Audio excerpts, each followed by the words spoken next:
الحمد لله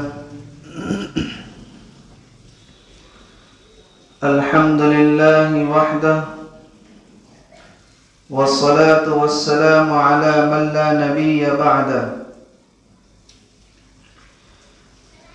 قال الله تبارك وتعالى في القرآن الكريم: أعوذ بالله من الشيطان الرجيم بسم الله الرحمن الرحيم. يا أيها الذين آمنوا اتقوا الله ولتنظر نفس ما قدمت لغد واتقوا الله إن الله خبير بما تعملون. وقال الله تعالى في مقام آخر: وأما من خاف مقام ربه ونهى النفس عن الهوى فإن الجنة هي المأوى. وقال النبي صلى الله عليه وسلم: الكيس من دان نفسه وعمل لما بعد الموت والعاجز من اتبع نفسه هواها وتمنى على الله أو كما قال النبي صلى الله عليه وسلم.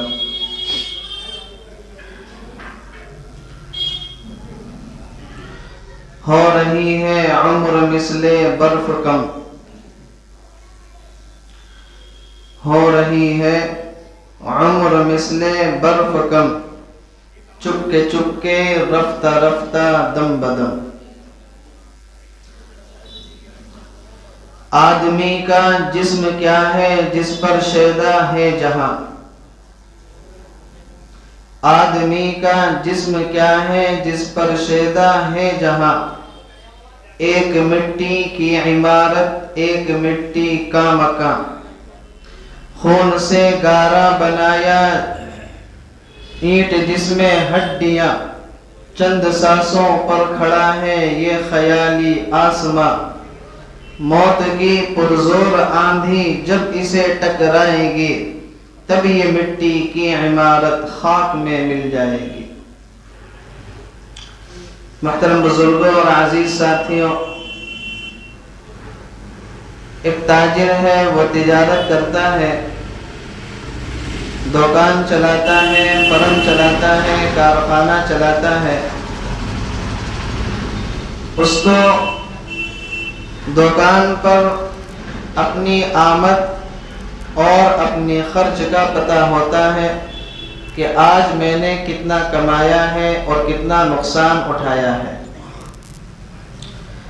رات کو جب وہ دکان بند کرتا ہے، جب وہ کارخانہ بند کرتا ہے تو وہ پورا دن بھر کا حساب لگاتا ہے کہ آج کا دن نفع کا رہا یا نقصان کا رہا.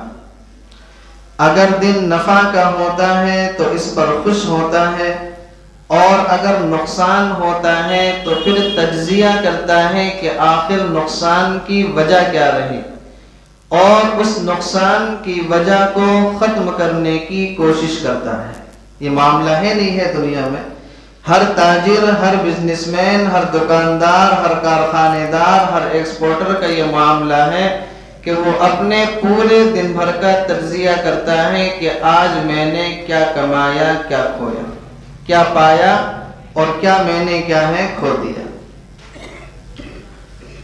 اللہ رب العزت نے بھی انسان کو اس بات کی طرف متوجہ کیا ہے، اور آقا نامدار حضرت محمد مصطفیٰ صلی اللہ علیہ وسلم نے بھی انسان کو اس بات کی طرف رغبت دلائی ہے کہ جس طریقے سے دنیا کے اندر ایک دنیا کمانے والا، ایک دکاندار اپنے سارے بزنس کا، اپنے کاروبار کا حساب لگاتا ہے، اسی طریقے سے انسان کو بھی چاہیے کہ وہ اپنے بارے میں، اپنی 24 گھنٹے کی زندگی کے بارے میں اور اپنی عمر کے بارے میں اپنے نفس کا محاسبہ کریں کہ یہ جو عمر گزر رہی ہے، یہ جو لمحے زندگی کے ختم ہو رہے ہیں اور جو گھڑیاں عمر سے چرائی جا رہی ہیں، یہ گھڑیاں، یہ لمحے، یہ دن، یہ گھنٹے یہ اللہ رب العزت کی عبادت میں گزر رہے ہیں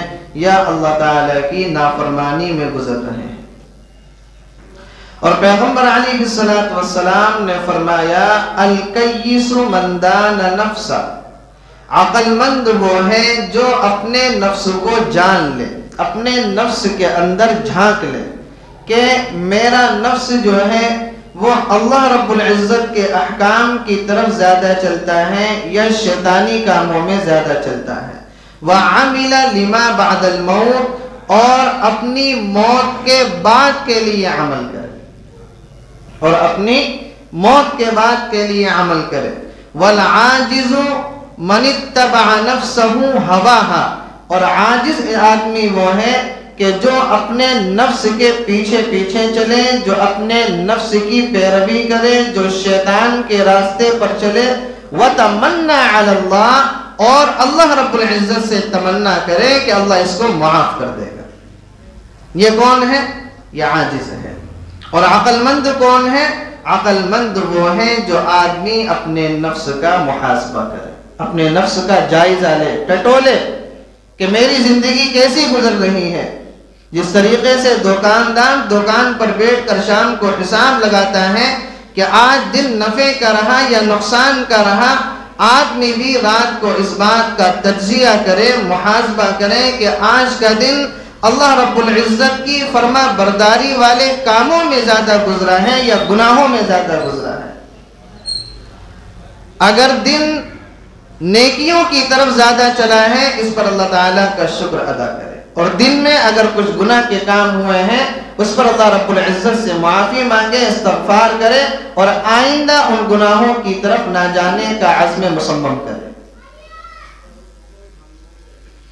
پیغمبر علیہ السلام اپنے خطبے میں ایک جملہ بڑی کثرت سے پڑھا کرتے تھے، اور حضرت عمر فاروق رضی اللہ عنہ کی زبان پر تو وہ جملہ ہر وقت جاری رہتا تھا۔ اور وہ جملہ ایسا جملہ ہے کہ اگر آدمی اس جملے کی گہرائی میں جائے اور اس کو سمجھے اور اس پر عمل کرنے کی کوشش کرے تو وہ آدمی کبھی بھی غلط راستے کی طرف نہیں جا سکتا۔ وہ ایک اکیلا جملہ اس آدمی کا اپنے نفس کا محاسبہ کرنے کے لیے کافی ہے، اور وہ جملہ کیا تھا؟ حاسبوا قبل ان تحاسبوا، اپنے نفس کا حساب کرو قبل اس سے کہ تمہارا حساب کیا جائے۔ اپنے نفس کا محاسبہ کرو قبل اس سے کہ تم سے تمہارے بارے میں محاسبہ کیا جائے۔ اپنے آپ کا حساب لو، اپنے آپ کا جائزہ لو قبل اس سے کہ قیامت کے میدان میں تمہارا حساب لیا جائے۔ اگر دنیا میں آدمی اپنا حساب لیتا رہے گا، اپنے نفس کا جائزہ لیتا رہے گا، اپنا محاسبہ کرتا رہے گا، اپنی زندگی کے بارے میں تجزیہ کرتا رہے گا، تو یہ آدمی کبھی بھی غلط راستوں کی طرف نہیں جاتا۔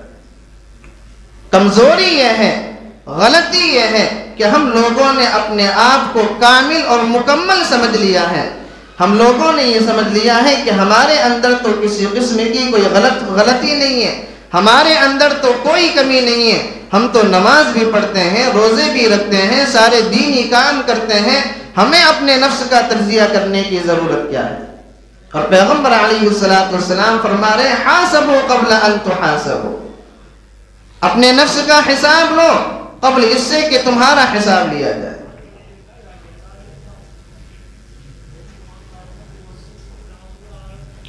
سلیمان بن عبد الملک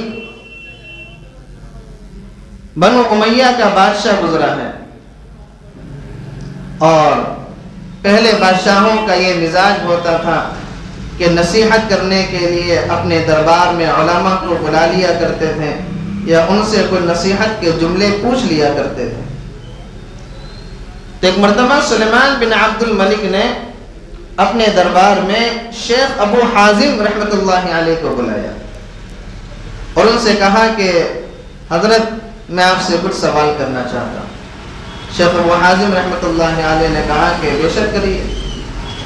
کہا کہ وجہ کیا ہے کہ ہم لوگوں کو دنیا سے تو وحشت نہیں ہوتی، لیکن آخرت کا نام سن کے ہم لوگوں کو گھبراہٹ اور وحشت ہونے لگتی ہے۔ دنیا کا نام دن میں کتنی مرتبہ بھی لیا جائے ہمارے دل میں کوئی گھبراہٹ پیدا نہیں ہوتی، لیکن جیسے ہی موت کا اور آخرت کا نام لیا جاتا ہے تو ہمارے دل میں کیا ہے؟ گھبراہٹ سے پیدا ہونے لگتی ہے۔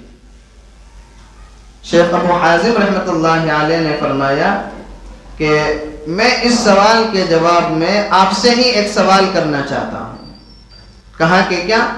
کہا کہ آپ مجھے یہ بتائیں کہ آپ کسی آبادی میں رہتے ہو، اگر آپ سے اس آبادی سے ویرانے کی طرف جانے کو کہا جائے تو آپ کے دل میں گھبراہٹ ہوگی یا نہیں ہوگی؟ تو سلیمان بن عبد الملک نے کہا کہ ہاں، آبادی سے ویرانے کی طرف جانے میں ہر آدمی کو گھبراہٹ ہوتی ہے۔ کس کا دل کرتا ہے کہ وہ آبادی سے نکل کر ویران جنگل میں چلا جائے، ویران جنگل میں اس کا گزر بسر ہو؟ یہ تو کوئی آدمی بھی نہیں چاہتا، یہ تو نیچرل بات ہے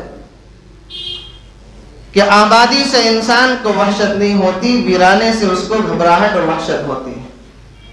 شیخ ابو حازم رحمۃ اللہ علیہ نے فرمایا کہ ہمارا حال بھی یہی ہے کہ ہم نے اپنی دنیا کو آباد کر لیا، لیکن اپنی آخرت کو ہم نے برباد اور ویران کر دیا، کہ جس کی وجہ سے ہمیں اپنی آبادی والی زندگی کو چھوڑ کر اپنی ویران کی ہوئی زندگی کی طرف جانے میں ہمیں گھبراہٹ ہوتی ہے۔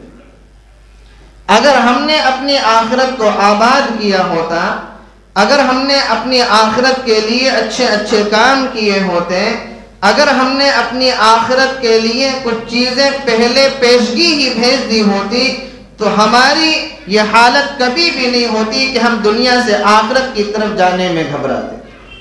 گھبراہٹ کی وجہ یہ ہے کہ دنیا کے لیے تو ہم نے سب کچھ کر لیا، ہم نے مکان بھی بنا لیے، ہم نے پیسہ بھی کما لیا، ہم نے تجارت بھی کر لی، بیوی بچوں کے لیے بھی ہم نے سب کچھ کر لیا، ہمارے پاس بینک بیلنس بھی ہے، گاڑی بھی ہے، بنگلہ بھی ہے، دنیا کی آرائش کی ساری چیزیں ہمارے پاس مہیا ہیں، لیکن آخرت کے لیے ہم نے کچھ نہیں کیا، کہ جس کی وجہ سے ہمیں آخرت کے نام سے گھبراہٹ ہوتی ہے۔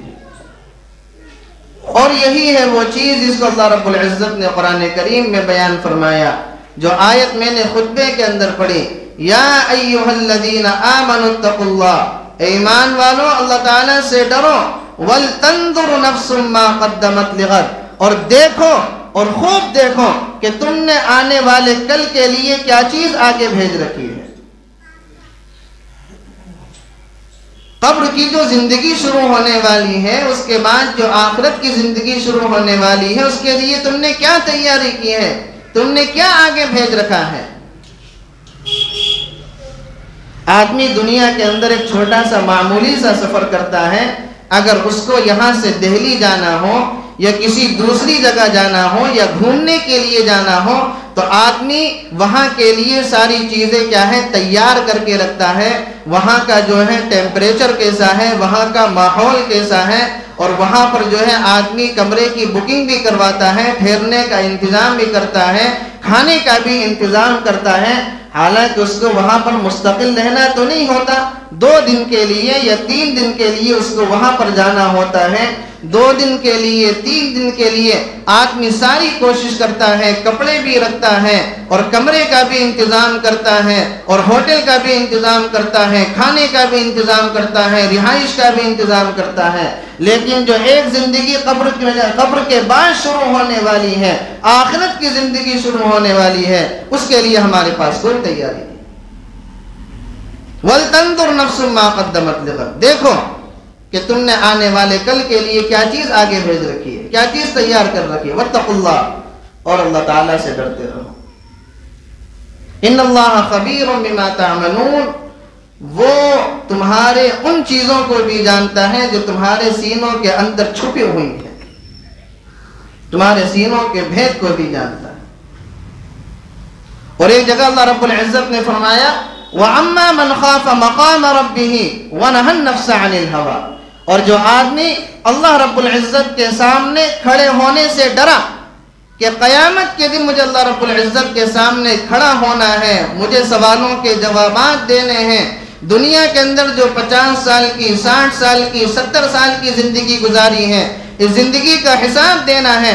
جو آدمی اس لیے ڈرا کہ قیامت کے دن اللہ رب العزت کو کیسے حساب دوں گا، اس لیے وہ آدمی گناہوں سے بچا، نیکی کی اس نے زندگی گزاری، وَنَهَى النَّفْسَ عَنِ الْهَوَىٰ، اور اس نے اپنے آپ کو خواہشات سے بچایا، لغویات سے بچایا، فضولیات سے بچایا، فَإِنَّ الْجَنَّةَ هِيَ الْمَأْوَىٰ، تو جنت تو اس کی منتظر ہے، جنت میں تو اس کا ٹھکانہ اللہ رب العزت نے ہمیشہ ہمیش کے لیے بنا دیا ہے۔ حَاسَبُوا قَبْلَ أَن تُحَاسَبُوا، اپنا حساب لیجئے، اپنے نفس کا جائزہ لیجئے قبل اس سے کہ تمہارا حساب کیا جائے۔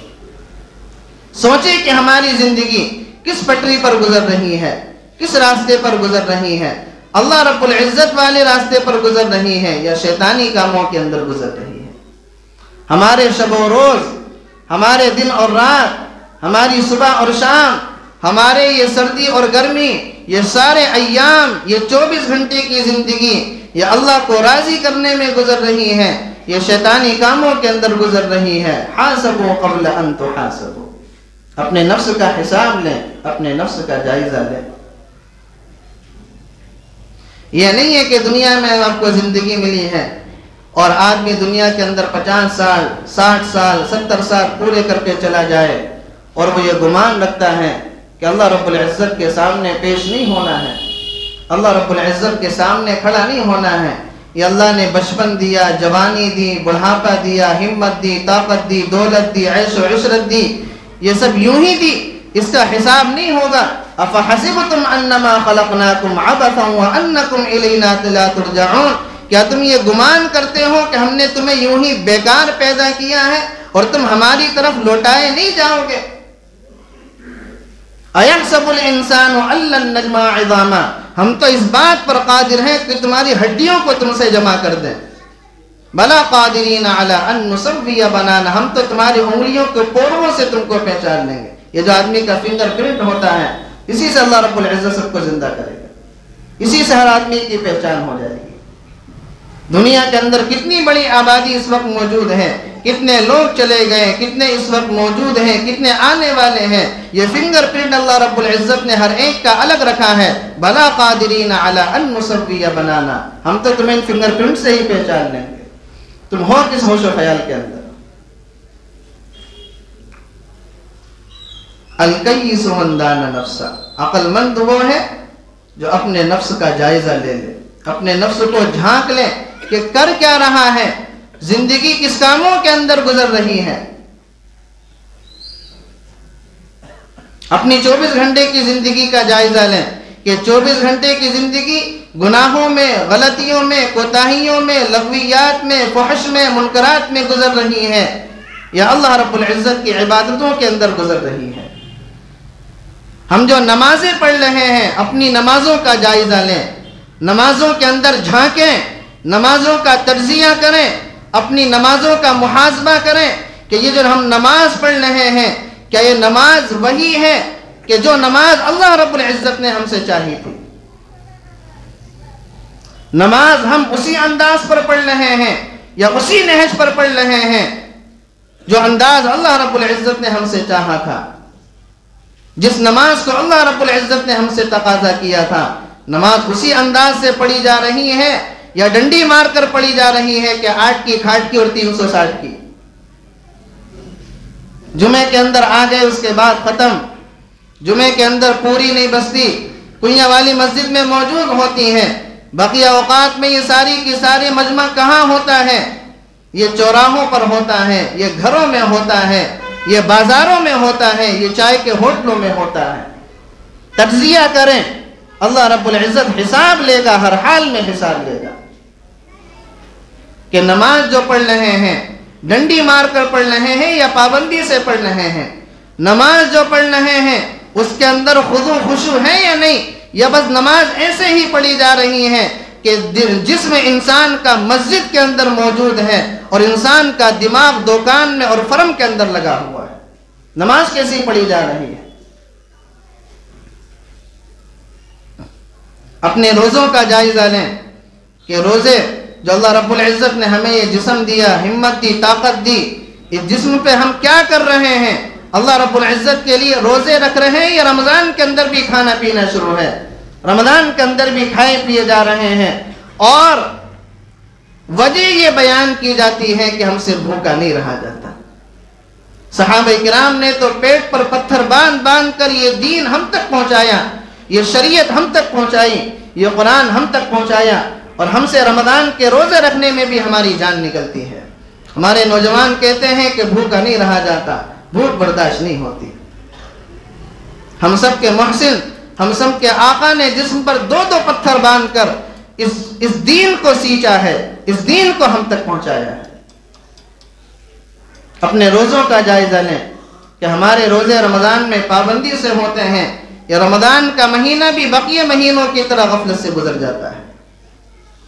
زکوٰۃ کا جائزہ لیں کہ اللہ رب العزت نے جو مال دیا ہے، جو دولت دی ہے، اس دولت کی زکوٰۃ نکالی جا رہی ہے یا نہیں، یا بس ایسی الٹ پلٹ کر کے مال کی زکوٰۃ نکالی جا رہی ہے کہ اندازے سے نکالی جا رہی ہے۔ اپنی زکوٰۃ کا جائزہ لیں کہ زکوٰۃ پوری نکالی جا رہی ہے یا نہیں، وقت پر دی جا رہی ہے یا نہیں، مستحق کو دی جا رہی ہے یا نہیں۔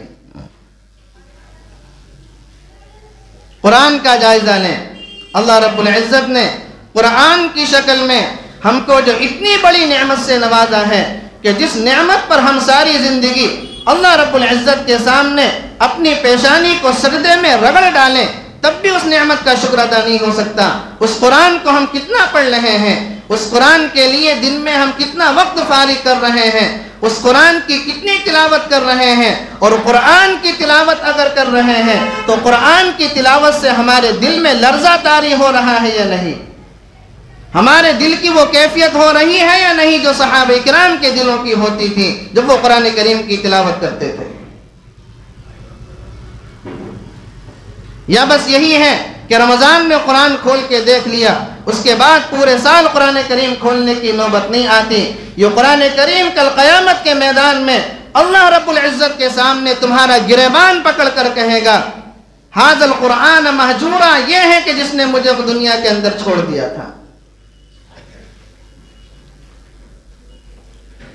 اپنے قرآن کا جائزہ لیں کہ قرآن ہم نے سیکھا ہے یا نہیں۔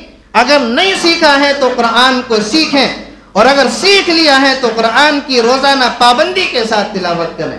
موبائل پر اور انٹرنیٹ پر اپنے وقت کو خدا کی قسم ضائع نہ کریں۔ جس طریقے سے اللہ رب العزت نے شراب کے بارے میں قرآن کریم میں فرمایا، قل فیہما اسم کبیر ومنافع للناس، کہ شراب کے اندر فائدے کچھ معمولی سے ہیں لیکن نقصان بہت زیادہ ہے۔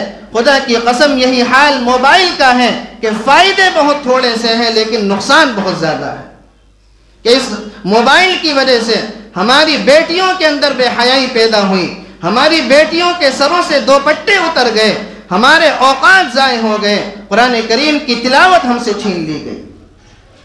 موبائل کا زیادہ استعمال نہ کریں، قرآن کریم کی تلاوت میں زیادہ سے زیادہ وقت گزاریں۔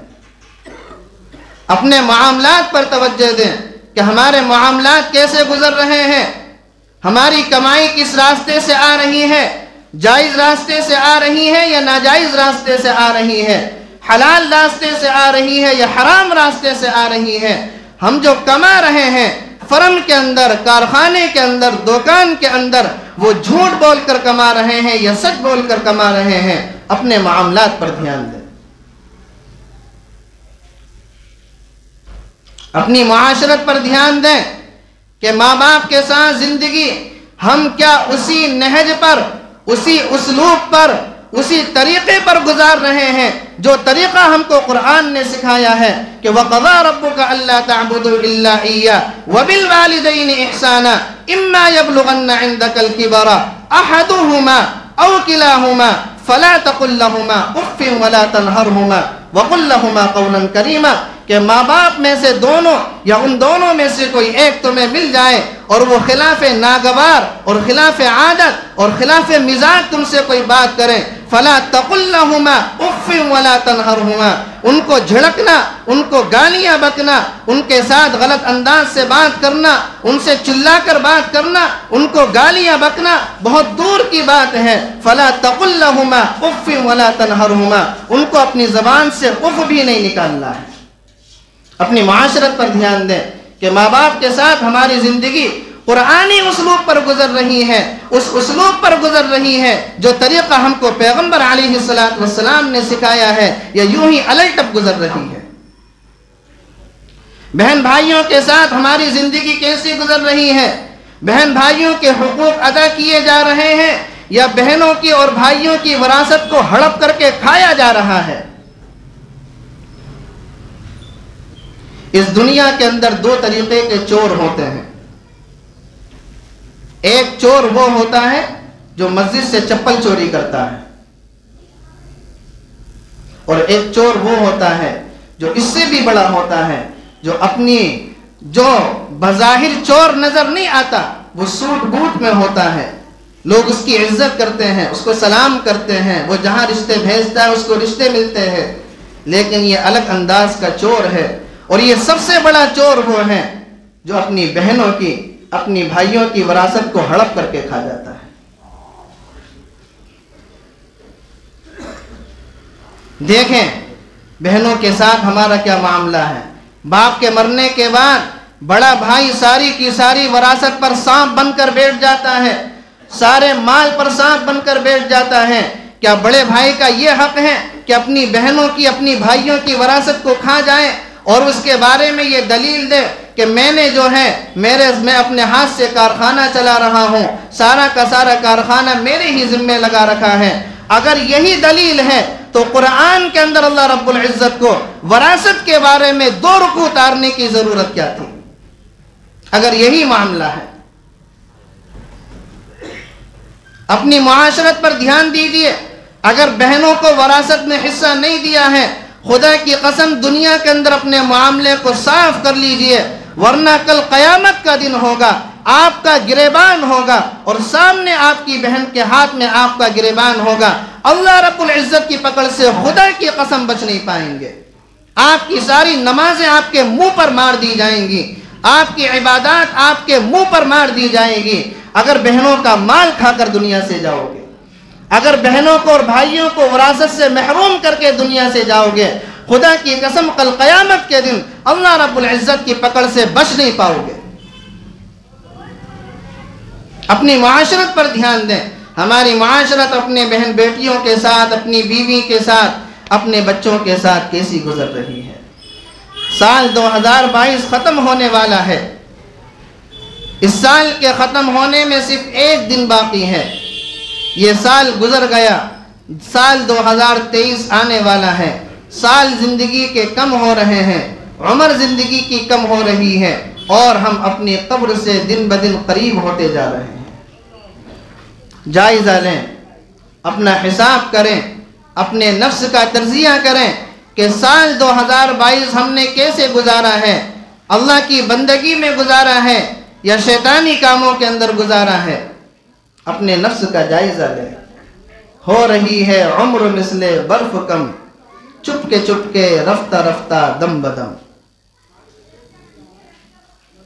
آدمی کا جسم کیا ہے جس پر شیدا ہے جہاں، ایک مٹی کی عمارت ایک مٹی کا مکان، خون سے گارا بنایا اینٹ جس میں ہڈیاں، چند سانسوں پر ٹکا ہے یہ خیالی آسماں، موت کی پرزور آندھی جب اسے ٹکرائے گی تب یہ مٹی کی عمارت خاک میں مل جائے گی۔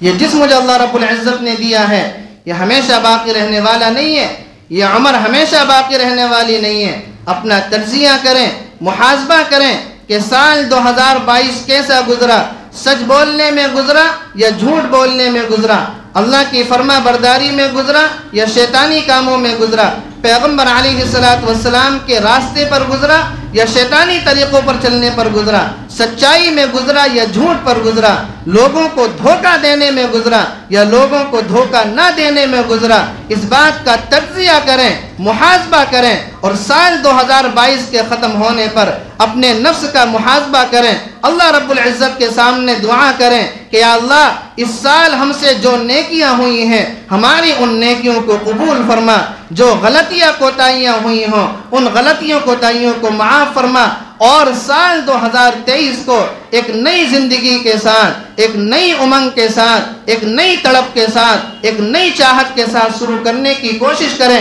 کہ سال 2023 ہم تیری مرضی کے مطابق گزاریں گے، تیرے